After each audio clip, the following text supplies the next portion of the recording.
Would you still want to grow to multi-seven figures if it meant more stress, more staff problems, and still not knowing where your next jobs are coming from? Now, I've been in this game long enough and I've watched good builders waste money on ads that they didn't understand. Following advice that said just get more leads or just scale it out, almost every one of them ended up busier but more fragile. Now, the real problem isn't Facebook or Meta, it isn't the algorithm, and it definitely isn't that ads don't work for trades. The problem is most ads are designed to impress and not to remove risk. In this video, I'm going to show you why that mistake keeps businesses stuck under 1 million and how I'd approach ads differently if I was building a carpentry or renovation business, taking it from 500K to 2 million plus. Most builders I speak to at this stage say the same thing. Yeah, we tried ads once and got burned. Money went out, nothing meaningful came back, and no one could explain why. You're on the tools all day, quoting at night or on weekends. Work comes in waves. Referrals aren't predictable anymore, so you try ads. You either outsource it and hope that the agency knows what they're doing, or you try to learn it yourself and hope something sticks. And what comes back is vague, maybe a few clicks, maybe a message, but there's no clarity you can actually use to grow the business. So, you decide ads aren't worth the risk, and that reaction makes sense.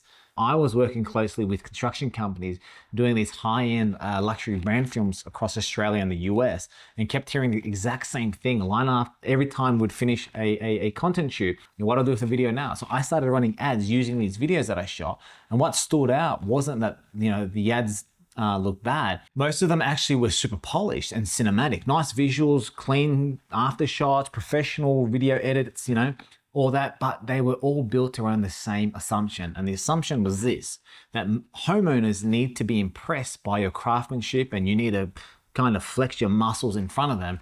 And that's where things go wrong. This impress first mindset quickly kills most ads and keeps a lot of carpentry and renovation businesses stuck under a mill. And I'm going to explain that more in just a second. But running ads is like fishing. If you throw one line in the water and you catch nothing, you don't decide fishing doesn't work and call it a day and head off to the closest bar. You assume that, you got the wrong bait. But with ads, one bad attempt and the whole channel gets written off. The number one thing that wrecks most renovation and carpentry ads is the creative. The image or the video itself, not because of the way it looks or the quality, but because it's solving the wrong problem. Most builder ads are built to impress. Nice finishes, clean after shots, polished videos, but homeowners aren't asking, does this look nice? They're asking, do I trust this person with my money? Will this project blow out? Will these drag on after the deadline? Will I regret this decision? Homeowners are worried about three things every single time: blown budgets, extended delays, and poor communication. Now, if your ad doesn't reduce those fears quickly, you'll look like everyone else.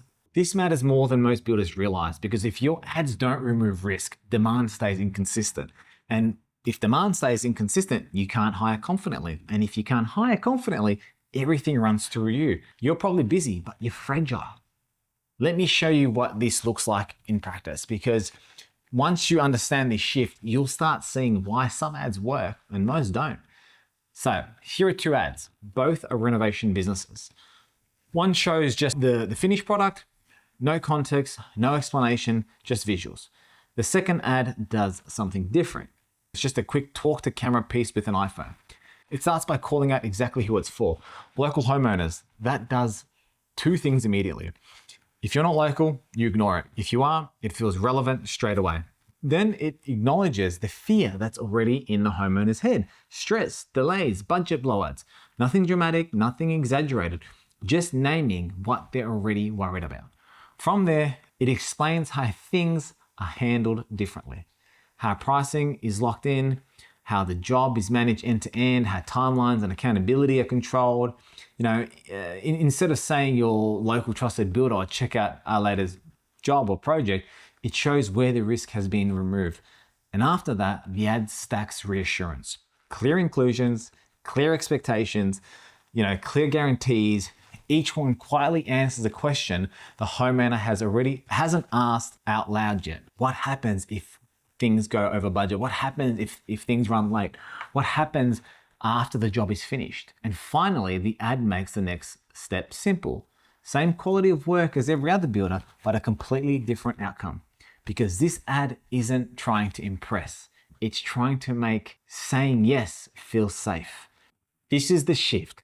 Most builders try to show you how good they are, but the ads that work show you how things won't go wrong. Now, that's not marketing fluff. That's just how humans make decisions, especially with their hard-earned cash, or in most situations, when they're dealing with their life savings to renovate their house. This is also why creative matters more than ever. Your ad isn't just attracting attention, it's teaching the platform who to find. When your creative signals clarity and control, the system finds people who respond to that. If you take nothing else from this video, just take this. If ads have ever felt random, risky, or not worth the effort, it's not because that ads don't work. It's because most builders are taught to impress instead of reassure. Once you understand that difference, marketing stops feeling like a gamble and starts feeling controllable. And that's what this channel is all about. Breaking down the parts of growth that actually matter. So you can move from 500K to 2 million plus without guessing, without the blind scaling, and without losing control. All right, hope you learned something from this video, and I'll see you in the next one.